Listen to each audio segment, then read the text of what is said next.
प्रणाम श्री महाकाली।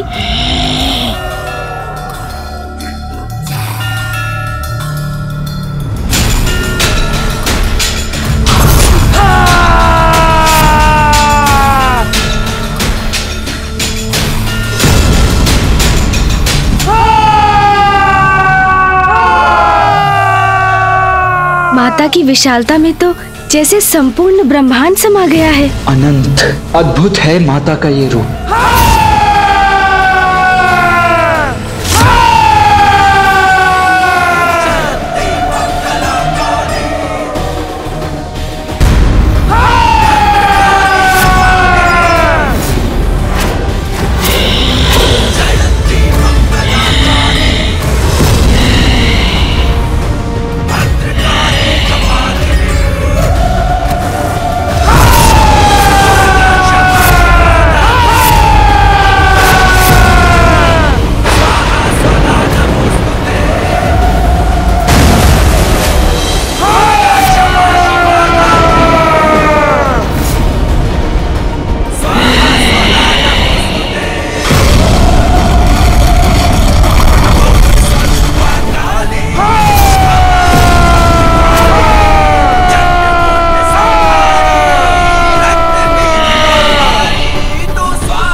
माता श्री महाकाली की दिव्य भव्यता को मैं नमन करता हूँ।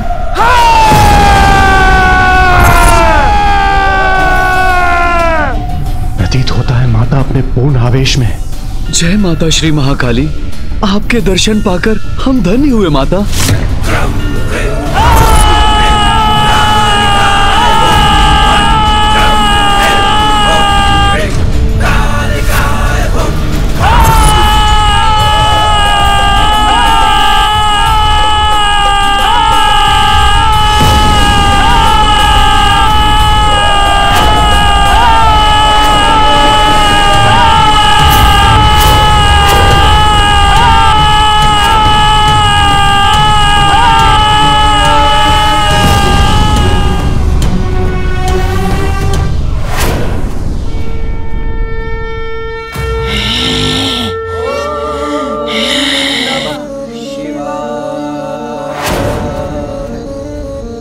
ये कैसा रहस्य है माता? कौन है? कौन है जो मेरा रहस्य जानना चाहता है? कौन?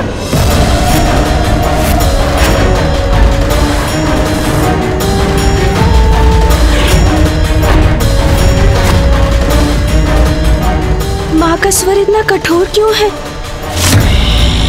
श्री महाकाली के इतने कठोर वचन के पीछे अवश्य कोई कारण है। श्री महाकाली ने अपने वास्तविक स्वरूप में दर्शन दिया है। अवश्य कुछ घटित होने वाला है। तू जानना चाहता है? तू कौन जानना चाहता है? बोल, तू जानना चाहता है मेरा रहस्य? प्रणाम माता महाकाली। वो मैं इतनी देर से प्रार्थना कर रहा था। रहस्य जानना है, रहस्य जानना है, तो अब क्या हो गया? तेरे मुख से बोल किसने छीन लिए? बोल!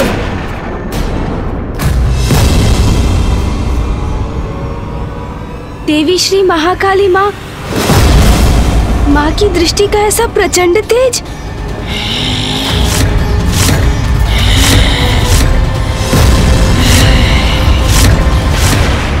माँ के इस रूप के दर्शन के पीछे का कारण मुझे जानना ही होगा। माँ, हम सभी आपकी लीला समझना चाहते हैं, उसका रहस्य जानना चाहते हैं।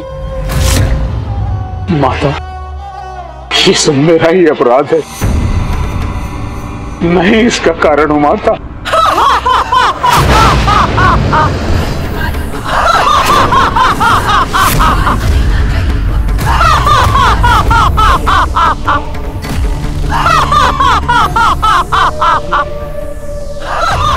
माँ का ये अट्टहास तो किसी को भी कंपित कर दे।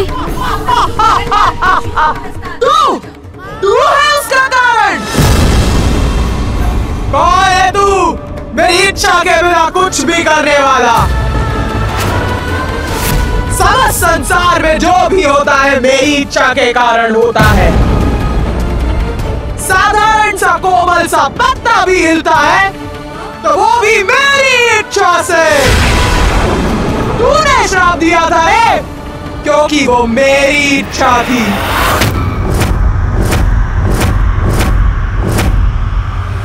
आप एक दूसरे में इतने रमे हैं कि आपको अपने आप की, अपने भक्तों की और अपने कर्तव्य की कोई चिंता ही नहीं। यदि ऐसा है तो आप किसी निर्जन स्थान पर वास क्यों नहीं करते?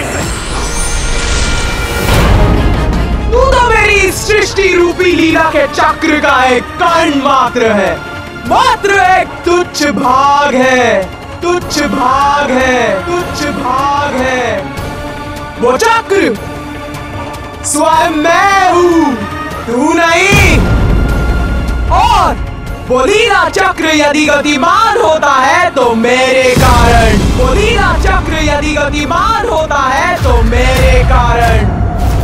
पूछ, पूछ तेरे मन में क्या प्रश्न है?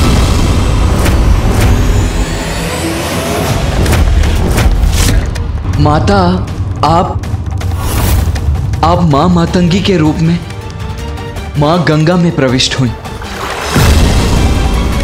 और हमारी प्रार्थना सुन आपके पूर्व एक दिव्य श्वेत वर्णी देवी जल से बाहर आई। कौशिकी, कौशिकी थी वो, पवित्र श्वेत मौलिक वो बाहर आई और उसके श्वेत तत्व के बाहर आने के बाद गंगा की जलधारा में शेष था। स्याह, केवल स्याह? श्री महाकाली आप? हाँ, मेरी शक्ति जानना है क्या? जानना चाहता है वास्तव में मैं कौन हूँ? तो जान, संसार में ऐसा क्या है जो मैं नहीं। स्याह अंधकार अनंत होता है, जिसके आदि और अंत का किसी को ज्ञान नहीं। वही काल है और सभी उसी काल के बंदी हैं। और मैं हूँ उस काल की अधिष्ठात्री। मैं श्री महाकाली।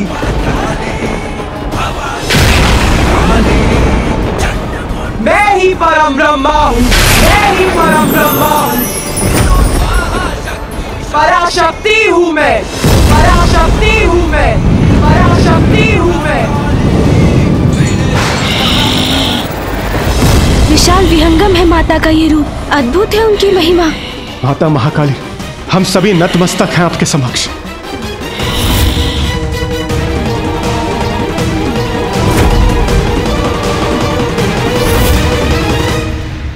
मुझे माता श्री महाकाली से उनकी लीला का रहस्य पूछना चाहिए। यही इच्छा महागणपति जी की भी थी, इसलिए तो उन्होंने मुझे मार्गदर्शन भी दिया था और इसलिए हम यहाँ एकत्रित भी हुए हैं। माता ने जो स्वर्णिम अवसर हमें दिया है उसे गंवाना सर्वथा अनुचित होगा। मुझे माता से निडर होकर प्रश्न करने ही होंगे। हे माँ, मेरे प्रश्न के लिए मुझे क्षमा कीजिएगा। पूछ, पूछ अपने प्रश्न पूछ। माता, मेरी जिज्ञासा है, मैं जानना चाहता हूँ कि क्या परम ब्रह्म अनेक है? क्योंकि जब मैंने महादेव की कथा सुनी थी तो मुझे ज्ञात हुआ था कि वो ही परम ब्रह्म है। और फिर मुझे श्री महागणपति जी ने भी यही बताया था कि वो परम ब्रह्म है। और अब आपने भी कहा कि आप ही परम ब्रह्म हैं, तो फिर वास्तविक परम ब्रह्म है कौन?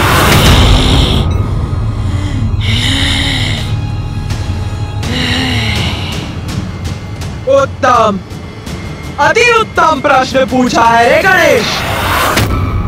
सत्य है, सत्य तो यही है कि परम ब्रह्म एक ही है और हम सब उसी महाशक्ति के रूप हैं। किंतु वो तो अव्यक्त है, निरंकार है, सर्वत्र व्याप्त।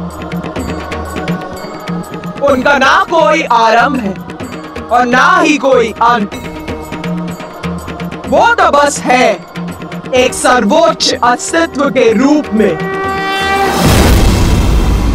किंतु माता, यदि संसार में एक ही परम ब्रह्म है, एक ही महाशक्ति है, तो वो भिन्न रूप क्यों लेती है? गणेश, तू तो बड़ा बुद्धिमान है रे। तेरी जिज्ञासा शांत करनी ही होगी। ध्यान से सुन। परम ब्रह्म की महाशक्ति संसार में आवश्यकता के अनुसार अनेकों रूप में प्रकट होती है। वही परम ब्रह्म महादेव के रूप में प्रकट हुए और श्री महागणपति जी के रूप में भी। वही श्री महाविष्णु संसार में नारायण के रूप में प्रकट हुए।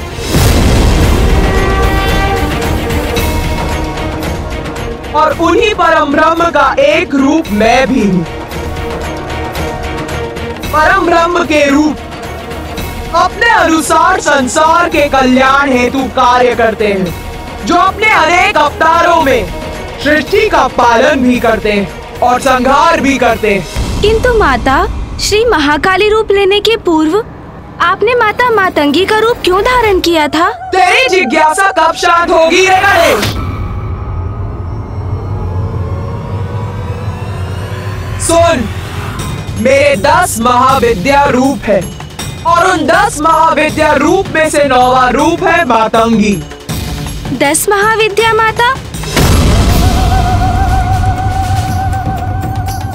संसार के सृजन, पालन और संहार हेतु सृष्टि के विकास और उसके चक्र को उचित रूप से गतिमान करने के लिए मैं अपनी 10 महाविद्याओं के रूप धारण करती। और जब जब संसार को मेरी आवश्यकता होती है, तो उसी प्रकार मैं अपना रूप धारण करती। माता, मेरी जिज्ञासा तो और भी बढ़ती जा रही है। आपकी 10 महाविद्या रूप माता, ये कौन है? हमें उनके रूप, शक्तियाँ और कार्य विस्तार से बताने की कृपा कीजिए माता। हमें उनके नामों का भी परिचय दीजिए।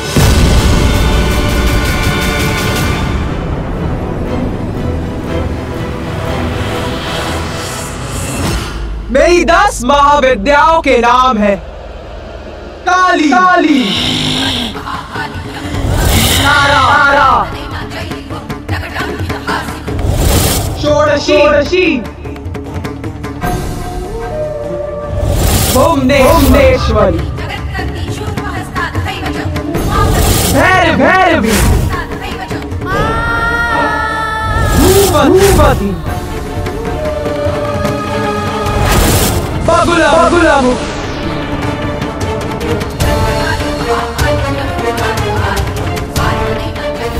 मातंगी, कमला, कमला, छिन्नमस्तिका,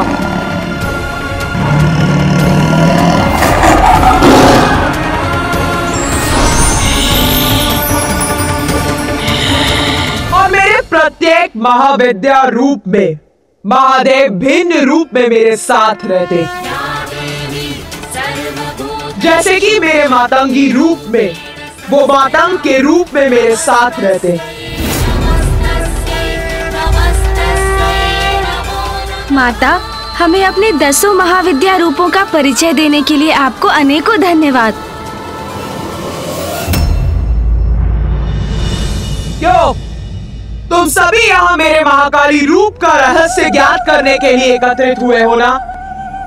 तो सुनो, अब मैं तुम्हें अपने महाविद्या रूप और मेरे उस रूप में महादेव कौन से रूप में होते हैं ये बताती हूँ।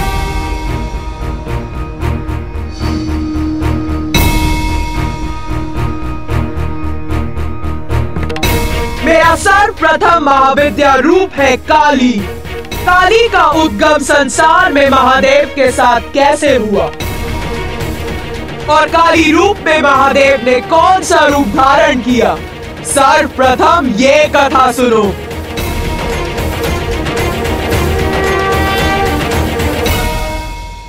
प्रलय के उपरांत संसार नष्ट हो जाता है, कुछ शेष नहीं रहता। तब एकमात्र मैं रहती हूँ, अव्यक्त निरंकार रूप में, और फिर मेरा प्रणव रूप प्रकट होता है, जिससे संसार की सृष्टि होती है।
देवी पार्वती, आप एक ही तत्व हैं। समय आने पर देवी लक्ष्मी नारायण की पत्नी बनेंगी और देवी पार्वती महादेव की अर्धांगिनी। महादेव और देवी सरस्वती, आप दोनों एक तत्व हैं। उचित समय आने पर देवी सरस्वती ब्रह्मदेव की पत्नी बनेंगी। आप सभी को अपने दायित्व, शक्ति और कार्य ज्ञात होंगे।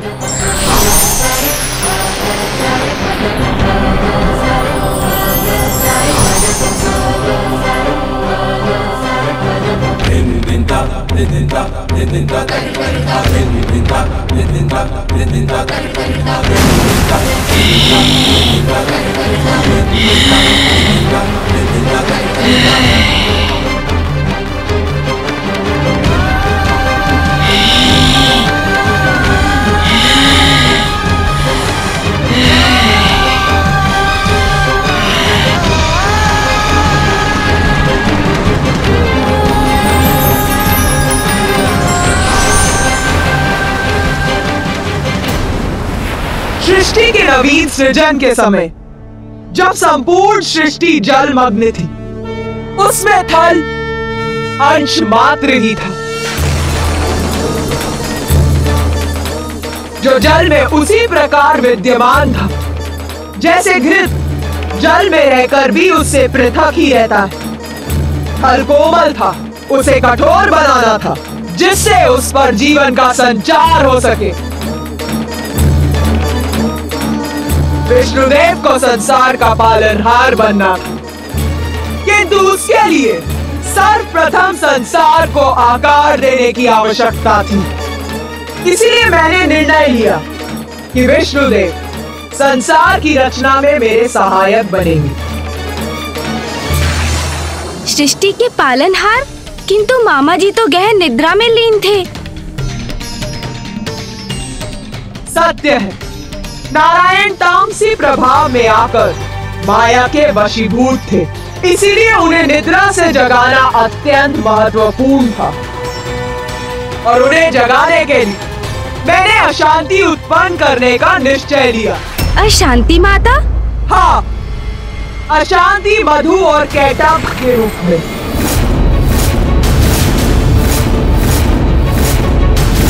मधु और कैटब माँ, ये कौन थे? दो असुर जिन्हें मैंने अपनी माया स्वरूप देवी महामाया का रूप धारण कर उत्पन्न किया।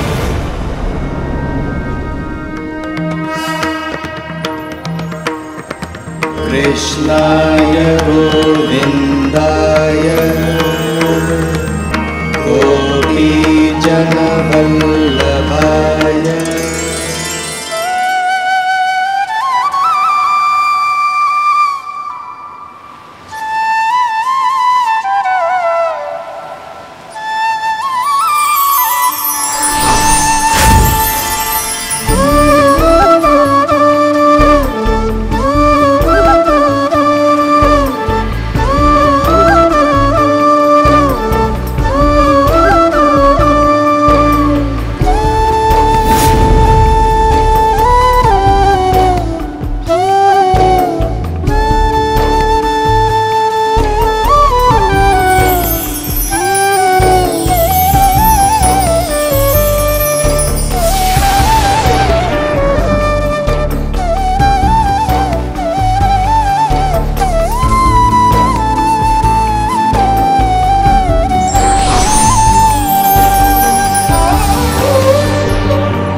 उनके उत्पन्न होने पर मैंने उनमें प्राण का संचार कर उन्हें जीवन प्रदान किया।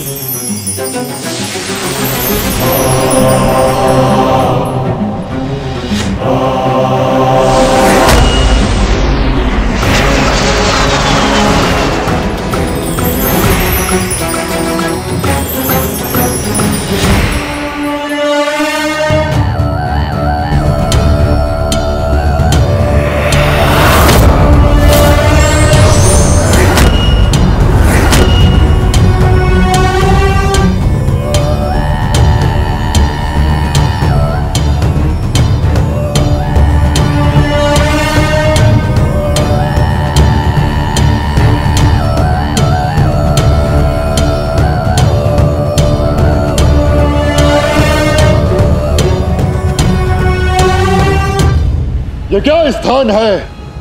हम इस विशाल सागर के मध्य में क्यों हैं? कौन है हम? हम कौन है? कौन है हम? कौन है हम? कौन है हम? वत्स,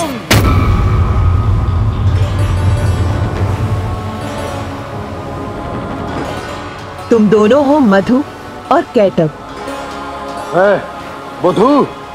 मैं कैटब। मैं मधु। मधु। मैं कैटब हूँ। मैं कैटब हूँ।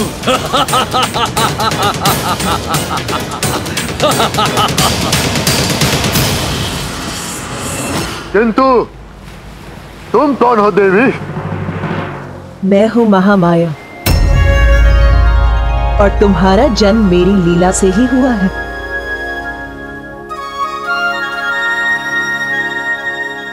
प्रणाम माता।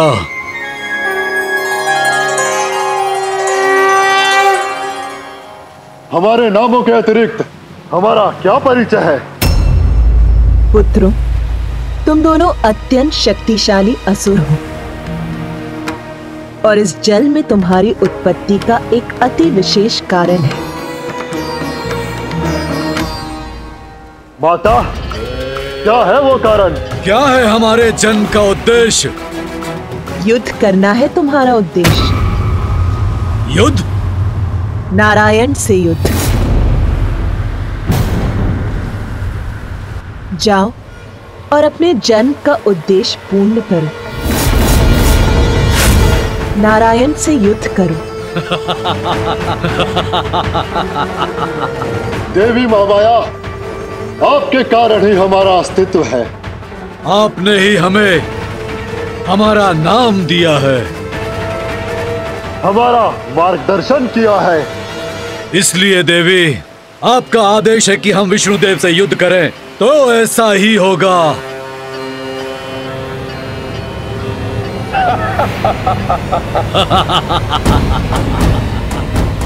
प्रणाम माता।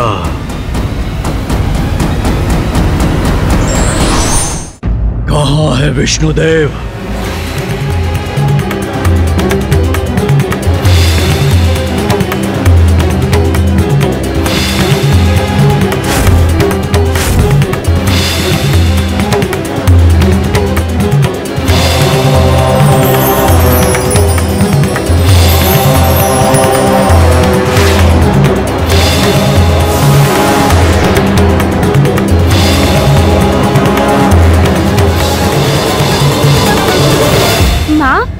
मधु और कैटअप को मामा जी के साथ युद्ध करने का आदेश दे दिया।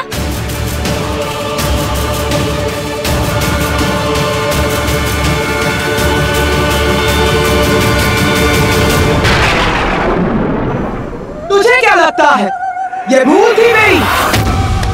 जब से मैं आई हूँ प्रश्नों की झड़ी लगा रखी है। मैं तेरे प्रश्नों का उत्तर दे रही हूँ क्योंकि तू मेरा रहस्य जानने के लिए इच्छुक है कि तू मेरी ही लीला पर प्रश्न उठा रहा है। हाँ, भेजा मैंने उन दो असुरों को नारायण से युद्ध करने के लिए।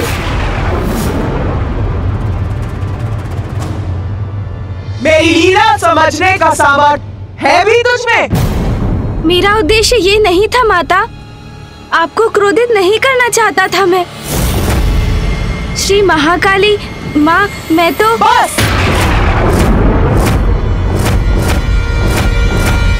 अब और कुछ नहीं। कौन होते हो तुम सभी मुझसे प्रश्न पे प्रश्न पूछने वाले? पराशक्ति हूँ मैं। बहुत हुई मेरी लीला की कथा। अब ना तो मुझे कुछ सुनना है और ना ही कुछ कहना।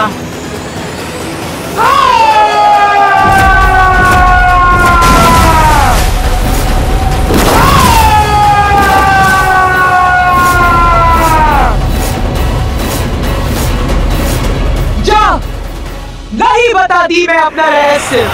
ये क्या कर दिया मैंने? माँ श्री महाकाली माँ के कोप को जागृत कर उन्हें हमसे रुष्ट कर दिया।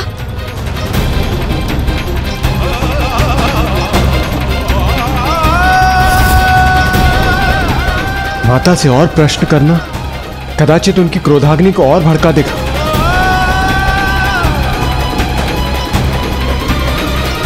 बस, बहुत हुआ।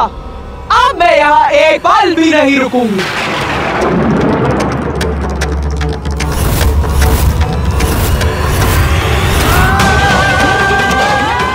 माता जा रही है यहाँ से।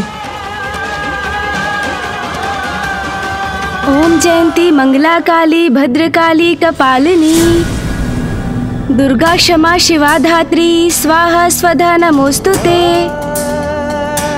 ओम जयंती मंगला काली भद्रकाली कपालिनी दुर्गा क्षमा शिवा धात्री स्वाहा स्वधा नमोस्तुते। ओम जयंती मंगला काली भद्रकाली कपालिनी दुर्गा क्षमा शिवा धात्री स्वाहा स्वधा नमोस्तुते। ओम जयंती मंगला काली भद्रकाली कपालिनी दुर्गा क्षमा शिवा धात्री स्वाहा स्वधा नमोस्तुते। गणेश जी की स्तुति से माता श्री महाकाली का क्रोध शांत हो रहा।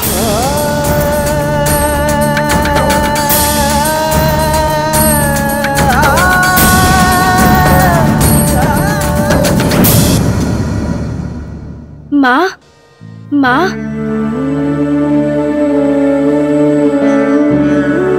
मुझे क्षमा कीजिए माँ। मैं अपने प्रश्नों से आपको क्रोधित नहीं करना चाहता था। ये प्रश्न तो मात्र मेरी जिज्ञासा थी। कृपया अपनी कथा हमें सुनाइए ना माँ। अपनी दिव्य लीला को विस्तार से समझने के लिए हम सभी अति उत्साहित हैं। हमारी जिज्ञासा शांत कीजिए ना माँ। वास्तव में बुद्धि का देवता है तू। मेरी क्रोधाग्नि को शीतल कर दिया। तुम सभी मेरी लीला जानना चाहते थे ना? तो सुन, मैंने ही उन दो असुरों को नारायण से युद्ध करने का आदेश दिया था। किंतु असुरों का तो स्वभाव ही होता कि वो कभी किसी के आदेश का पालन नहीं करते। अर्थात माता? अर्थात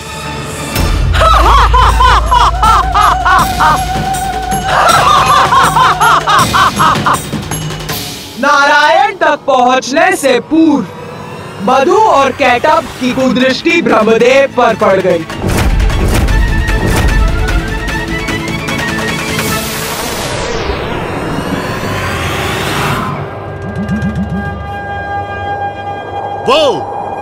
वहां देखो भ्राता कैटब, क्या है वो?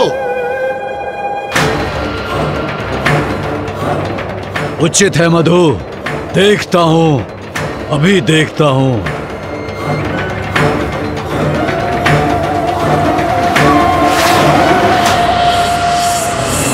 क्या तुम भी वही देख रहे हो जो मैं देख रहा हूं? एक उच्च आसन पर कोई वृद्ध देवता प्रतीत होता है। हाँ मधु, किंतु इस वृद्ध देवता को इतने ऊंचे आसन की क्या आवश्यकता है? उचित कहते हो भ्राता। उच्च स्थान तो बलवान को प्राप्त होना चाहिए, हमें प्राप्त होना चाहिए। विष्णु से तो बाद में युद्ध करेंगे, पहले इस वृद्ध देवता को आसन से उतारते हैं, इसका स्थान छीनते हैं।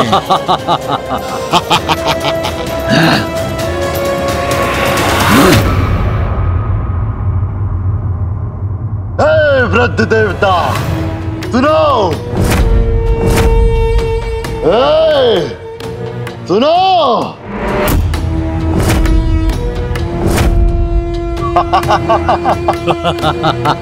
ये दो असुर कौन हैं? इस दुर्बल प्रतीत होने वाले वृद्ध देवता को तो हम बड़ी आसानी से कमल सिंहासन से गिरा सकते हैं। हाँ, सर्वप्रथम इससे मुक्ति पाएंगे हम, फिर उस विष्णु को नष्ट करेंगे, फिर इस संपूर्ण सागर के अधिपति बनेंगे हम। ये कुरूप असुर मेरे इतने निकट, इन्हें देखकर ही इनसे घृणा हो रही है मुझे। हे वृद्ध देवता, यहाँ एकाकी बैठकर क्या कर रहे हो? मैं वृद्ध नहीं हूँ, मेरे ये श्वेत केश मेरे ज्ञान के प्रतीक हैं और ये मेरा स्थान है।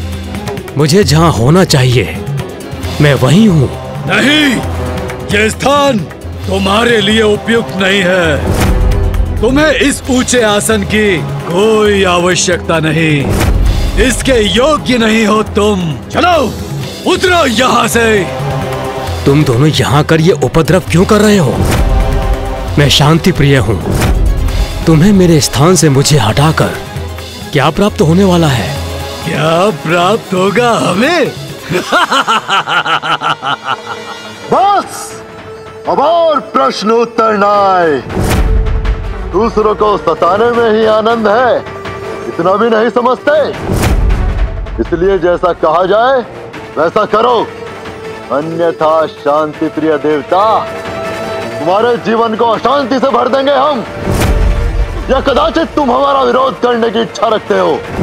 हाँ, विरोध करो, संघर्ष करो हमसे, यही चाहते हैं हम।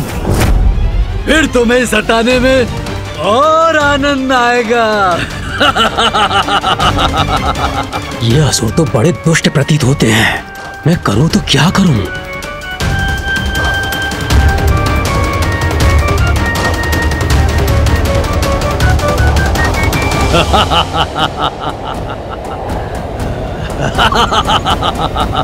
प्रतीत होता है ये उद्दंड असुर थमने वाले नहीं। उतरो नीचे इस आसन से, अन्यथा हम बलपूर्वक गिरा देंगे तुम्हें। इसके योग्य नहीं हो तुम। चलो उतरो यहाँ से। इस विकट परिस्थिति में कौन सहायता करेगा मेरी?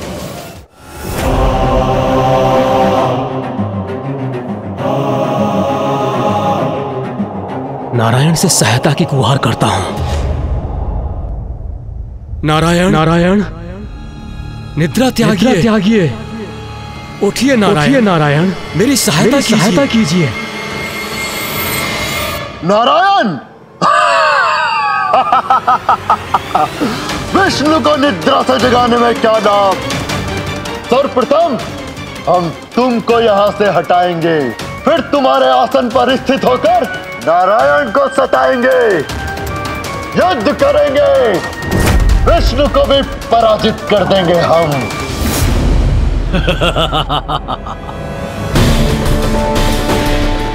प्रभुदेव वधु और कैटब से आतंकित, क्योंकि वो उनसे युद्ध नहीं कर सकते, तो वो नारायण की प्रार्थना कर उन्हें उनकी निद्रा से जगाने का प्रयत्न करने लगे।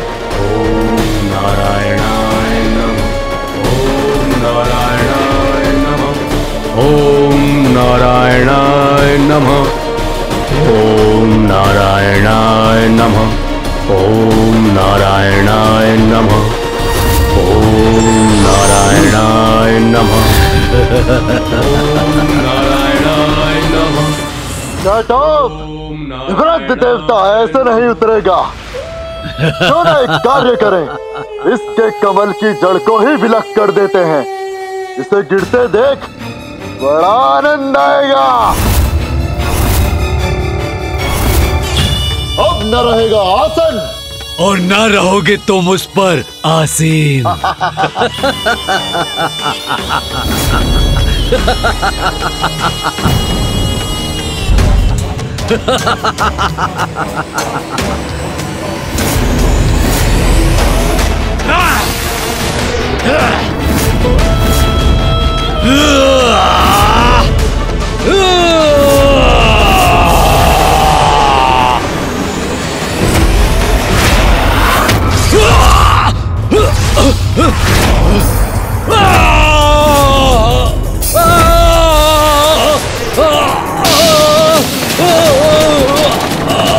ये क्या हो रहा है? हमें आहत किसने किया? कौन है हमें नीचे गिराने वाला?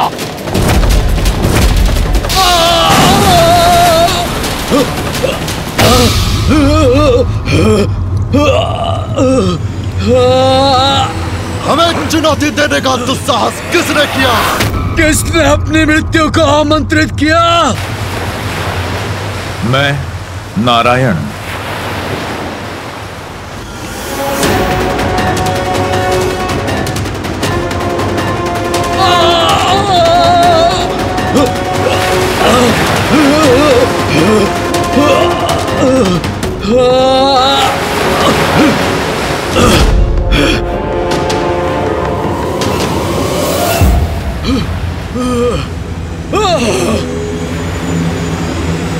नारायण के कान की मैल से उत्पन्न हुए ये असुर कोई साधारण असुर नहीं थे, और उनमें प्राण तो मैंने ही फूके थे, तो उनका अंत इतनी सरलता से कैसे हो सकता था? मैं चकित और विचलित इस बात से हूँ कि माता द्वारा उत्पन्न दो असुर उन श्री हरिनारायण विष्णु का सामना भला कैसे करेंगे, जो स्वयं जगत के पालनहार हैं।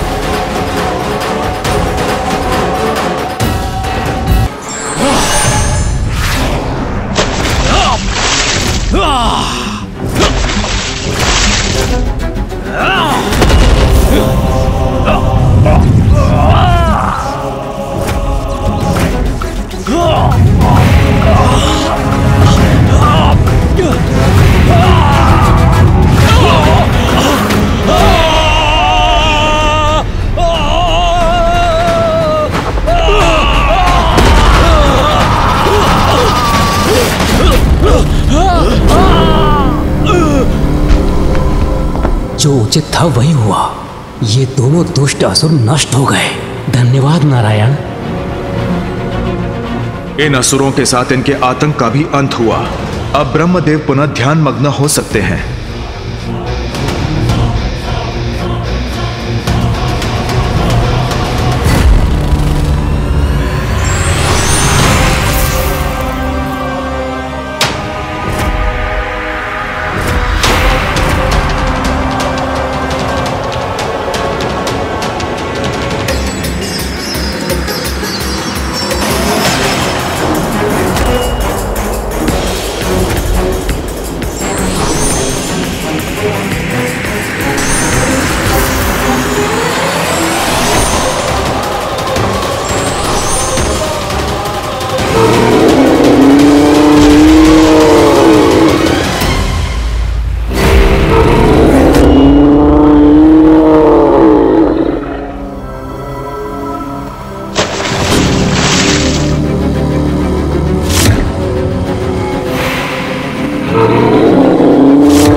ये कैसे संभव है?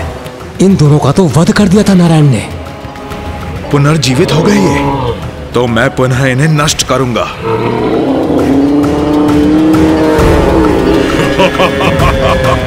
क्या हुआ विष्णुदेव? हमें पुनर्जीवित देखकर शक्ति में आ गए। अब हम तुम्हारा अंत करेंगे।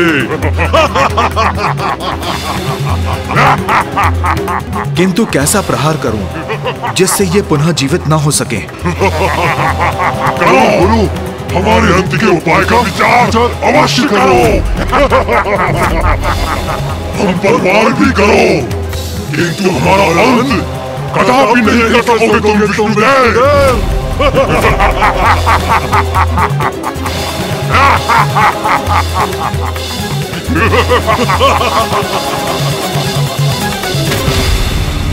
ये कैसे हुआ माँ? मामा जी के द्वारा मधु और कैटअप के वध करने पर भी वो पुनर्जीवित कैसे हो गए? गणेश जी ने पुनः माँ काली से प्रश्न कर दिया, कहीं वो पुनः गणेश जी से क्रोधित हो गई तो?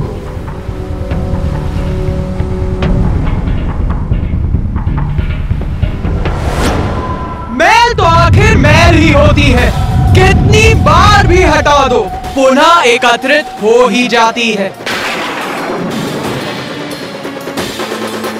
नारायण के कान के मैल से उत्पन्न हुए ये असुर कोई साधारण असुर नहीं थे, और उनमें प्राण तो मैंने ही फूके थे, तो उनका अंत इतनी सरलता से कैसे हो सकता था?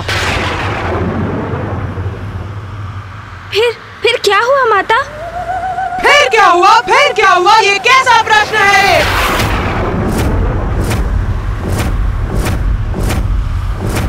फिर वही हुआ जिसके लिए मैंने उन्हें उत्पन्न किया था, जिसके लिए मैंने उन्हें प्राण दिए थे।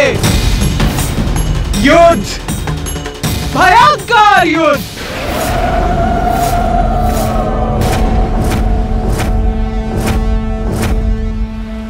युद्ध हुआ उन दोनों असुरों और मामा श्री हरि नारायण के मध्य।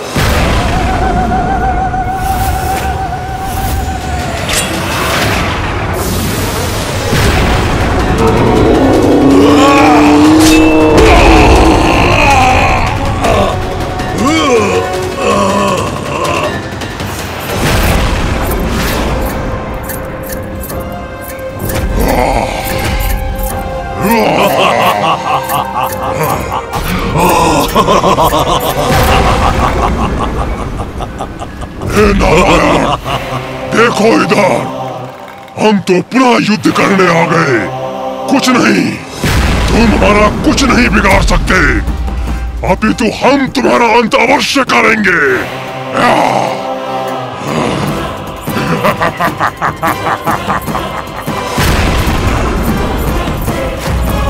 इन दोनों विकराल असुरों से नारायण कैसे पार पाएंगे?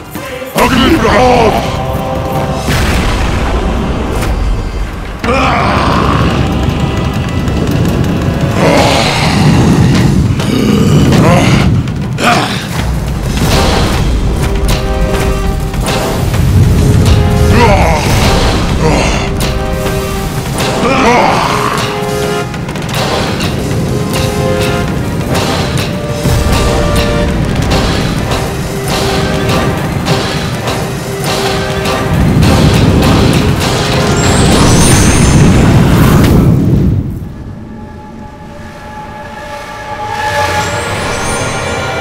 कहाँ देख रहे हो तुम दोनों? मैं वहां नहीं, मैं यहां हूं।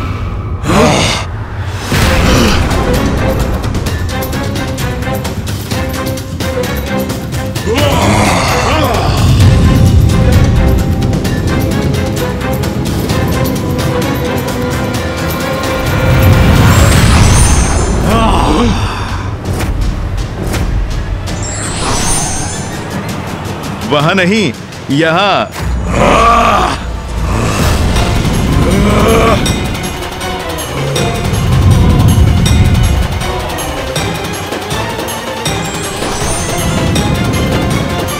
तुम तो मुझे ढूंढ नहीं पाए, किंतु मेरे शस्त्र तुम्हें अब और समय नहीं देंगे। अब मैं अपने पाश से तुम दोनों का अंत करूंगा।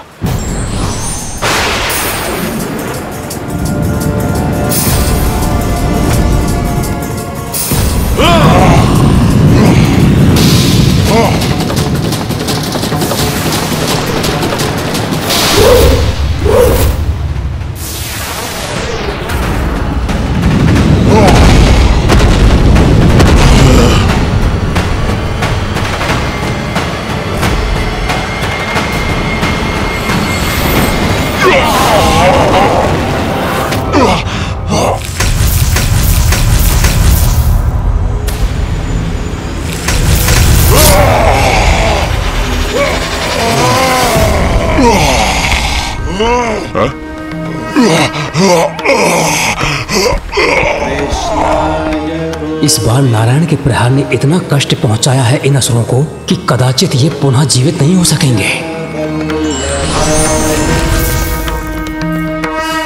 तुम्हारी दुष्टता का ऐसा ही अंत होना था।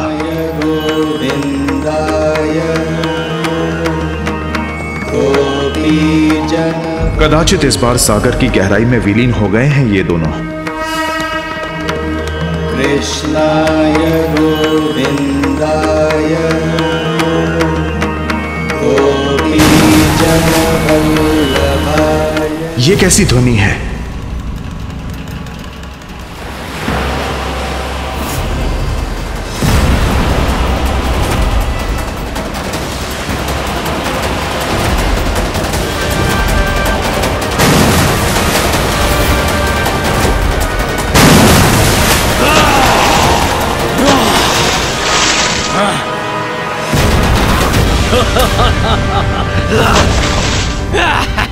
कहां जा रहे हो विष्णु?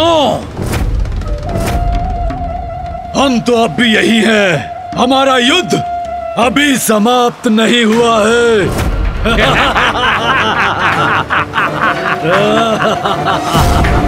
ये दोनों पुनः जीवित कैसे हो रहे हैं? क्या सोचा था तुमने? अंत हो गया हमारा। तुम हमें नष्ट नहीं कर सकोगे। किंतु अब हम करेंगे तुम्हारा अंत।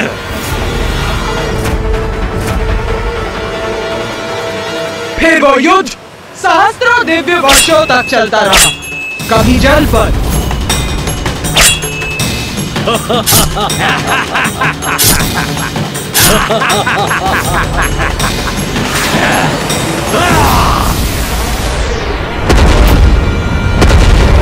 विष्णुदेव, लो अब संभालो हमारा प्रहार।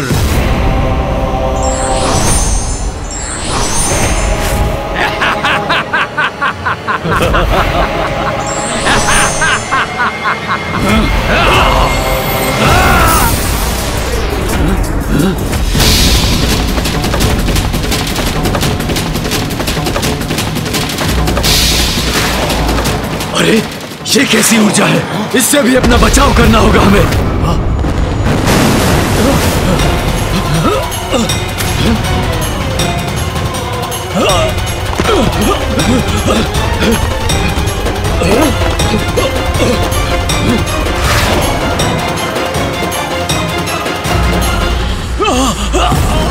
भ्राता कैटब, ये तो विचित्र कौतुक रचा है विष्णु ने। हाँ भ्राता मधु, जल को हिम में परिवर्तित कर दिया। इसका क्या कारण है? कारण अभी ज्ञात करना होगा। विष्णु से ही पूछ लेते हैं। ये क्या किया तुमने विष्णुदेव? जल को ही हिम बना दिया। हिम से वध करोगे हमारा? हिम से जड़ कर दूंगा तुम दोनों को। हिम से जड़ कर देगा हमें भ्राता कैटब? हाँ भ्राता मधु, ये तो छल है इसका। इससे हमें अपनी रक्षा करनी ही होगी। अब ये क्या करने वाला है?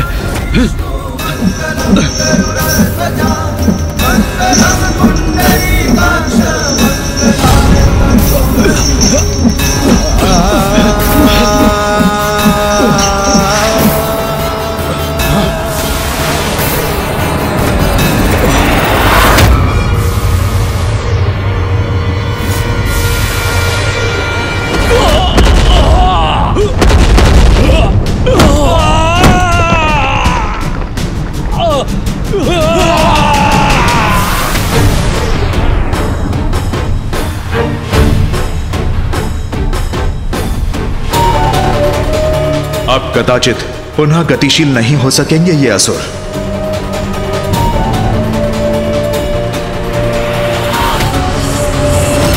अंततः इन असुरों का अंत हो ही गया।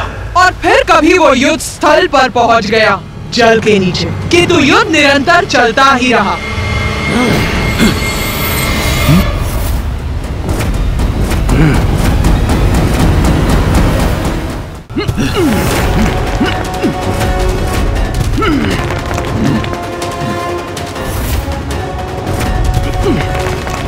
इस हिम से मुक्त होना होगा।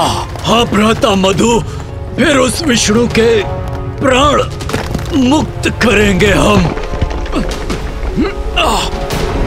अभी भी जीवन शेष है इनमें। उन दोनों के अंत का क्या उपाय है?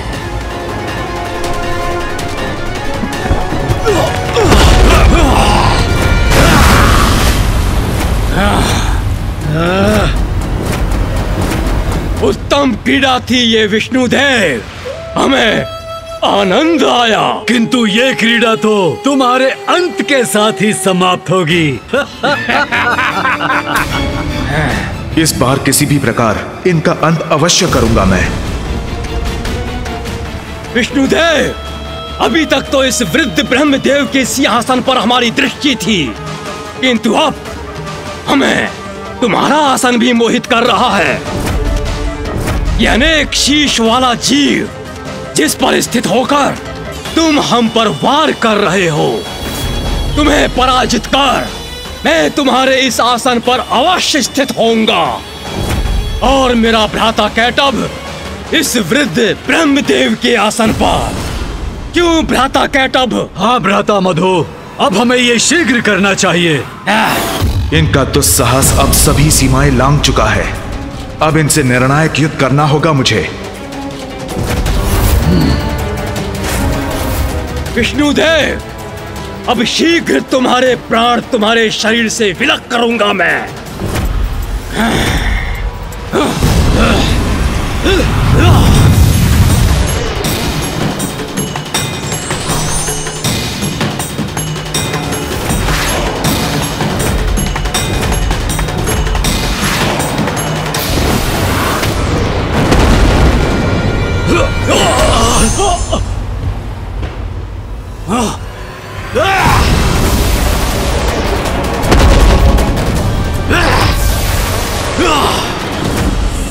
विष्णु के आसन, अपने शीश झुकाओ हमारे समक्ष।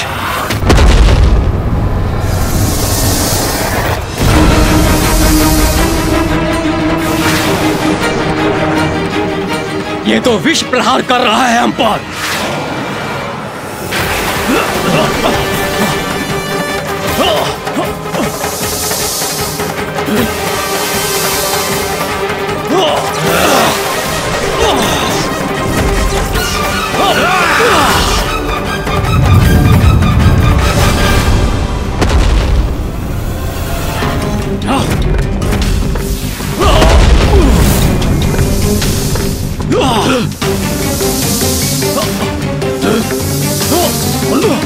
इतने प्रचंड प्रहारों के पश्चात भी ये दोनों जीवित कैसे हैं?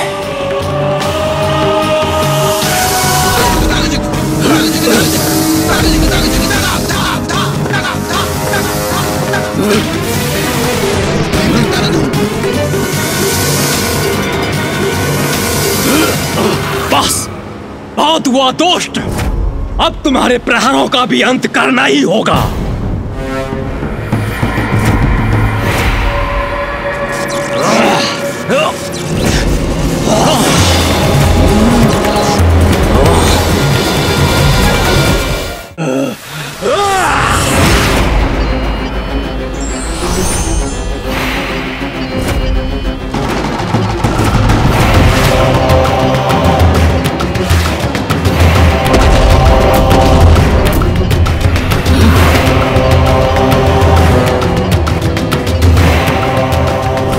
प्रकार नारायण और मधु और कैटअप के मध्य भयंकर युद्ध चलता रहा।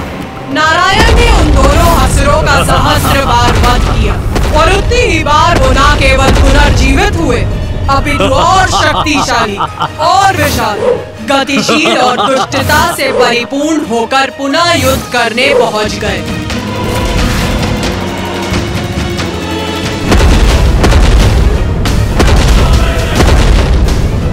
ये कैसे असुर हैं जिनका वध नारायण भी नहीं कर पा रहे हैं?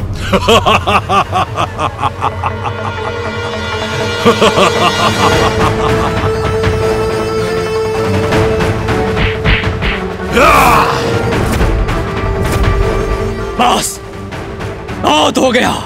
माता का आदेश था कि तुमसे युद्ध करना है।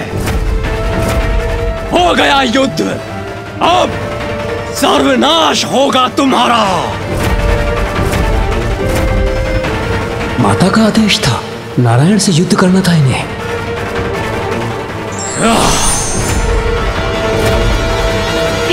फिर क्या हुआ माता?